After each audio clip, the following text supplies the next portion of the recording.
Everybody asking how we doing, say we good. Don't need no one to tell me how to live just like they would. It ain't their business, but they in it, I don't know why. Revolved around my life after I found another.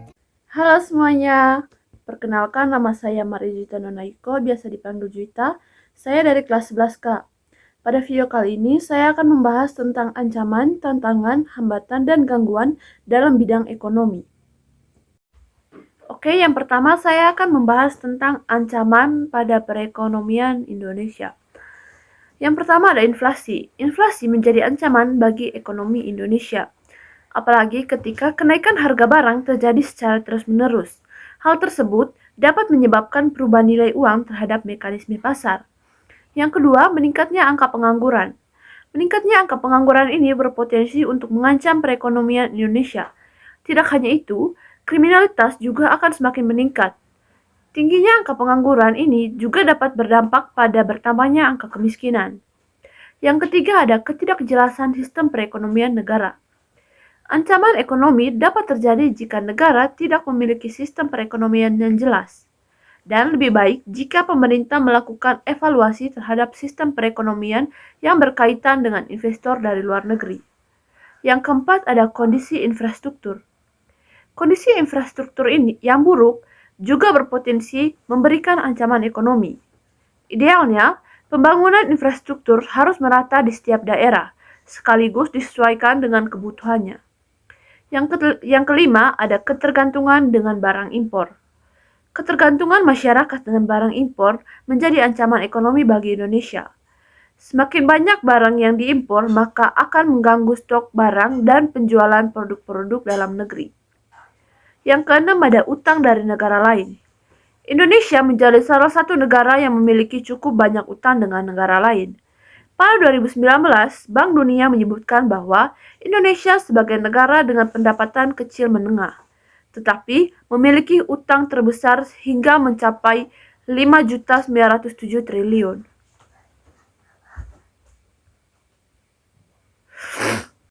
Yang keenam ada utang dari negara lain. Indonesia menjadi salah satu negara yang memiliki cukup banyak utang dengan negara lain. Pada tahun 2019, Bank Dunia menyebutkan bahwa Indonesia sebagai negara dengan pendapatan kecil menengah, tetapi memiliki utang terbesar hingga mencapai 5.907 triliun. Selanjutnya saya akan membahas tentang tantangan dalam bidang ekonomi. Tantangan dalam pengelolaan ekonomi dapat bervariasi di setiap negara, tetapi ada beberapa tantangan umum yang dihadapi. Berikut, saya akan memberikan beberapa tantangan dalam bidang ekonomi di Indonesia. Yang pertama, ada ketidakseimbangan anggaran. Tantangan utama adalah menjaga keseimbangan antara pendapatan dan pengeluaran publik. Defisit anggaran yang tinggi atau utang publik yang tidak terkendali dapat mengakibatkan ketidakstabilan ekonomi dan membebani generasi yang mendatang. Yang kedua, ada pengaturan dan reformasi kebijakan. Tantangan lainnya adalah menghadapi kompleksitas dan kebutuhan untuk merumuskan kebijakan yang efektif dan responsif terhadap perubahan ekonomi dan sosial. Yang ketiga ada pengelolaan sumber daya. Efisiensi dan efektivitas dalam pengelolaan sumber daya publik merupakan tantangan yang signifikan. Pengelolaan anggaran yang buruk, kurang transportasi dan akuntabilitas, serta korupsi dapat menghambat pertumbuhan ekonomi dan kepercayaan masyarakat terhadap sektor publik. Yang keempat ada pertumbuhan ekonomi yang inklusif. Tantangan penting dalam pengelolaan ekonomi sektor publik adalah menciptakan pertumbuhan ekonomi yang inklusif. Kesenjangan sosial dan ekonomi yang tinggi dapat mengancam stabilitas sosial dan membatasi kesempatan bagi sebagian masyarakat. Yang kelima ada perubahan iklim dan keberlanjutan lingkungan. Perubahan iklim dan masalah lingkungan merupakan tantangan serius dalam pengelolaan ekonomi sektor publik. Peningkatan kegiatan ekonomi yang tidak berkelanjutan dapat memperburuk perubahan iklim dan mengancam keberlanjutan lingkungan. Selanjutnya saya akan membahas tentang hambatan di bidang ekonomi.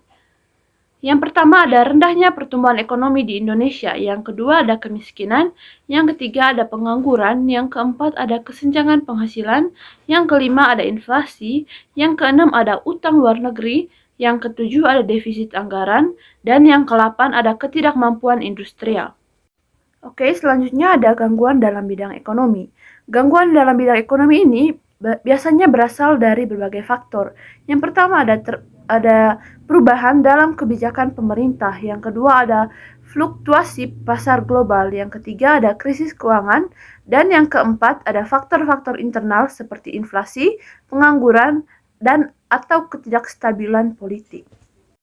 Nah, yang terakhir, solusi yang dapat saya berikan dalam menghadapi ancaman, tantangan, hambatan, dan gangguan di dalam bidang ekonomi, yaitu yang pertama, ada pendidikan dan pelatihan.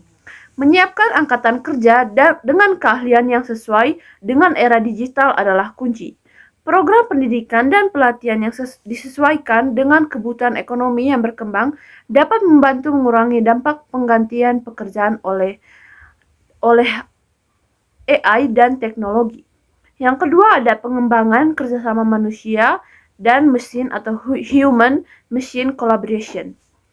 Mengintegrasikan kecerdasan buatan ke dalam proses produksi dan manajemen ekonomi dengan cara yang memperkuat peran manusia, bukan menggantikannya, dapat menghasilkan efisiensi yang lebih besar dan menciptakan peluang kerja baru. Yang ketiga ada regulasi dan kebijakan. Diperlukan kerangka kerja hukum yang memperhitungkan implikasi sosial dan ekonomi dari pengangguran teknologi AI. Ini bisa berupa kebijakan perlindungan pekerja, peraturan terkait privasi data, dan insentif untuk inovasi yang berkelanjutan. Yang keempat ada peningkatan infrastruktur digital. Investasi dalam infrastruktur digital seperti jaringan internet yang cepat dan luas akan memastikan bahwa semua orang memiliki akses ke peluang ekonomi yang diciptakan oleh revolusi teknologi. Yang kelima ada diversifikasi ekonomi. Mengembangkan sektor ekonomi yang tidak mudah digantikan oleh AI seperti seni, budaya, pendidikan, dan pelayanan kesehatan dapat membantu menciptakan lapangan kerja baru yang lebih terlindungi dari otomatisasi.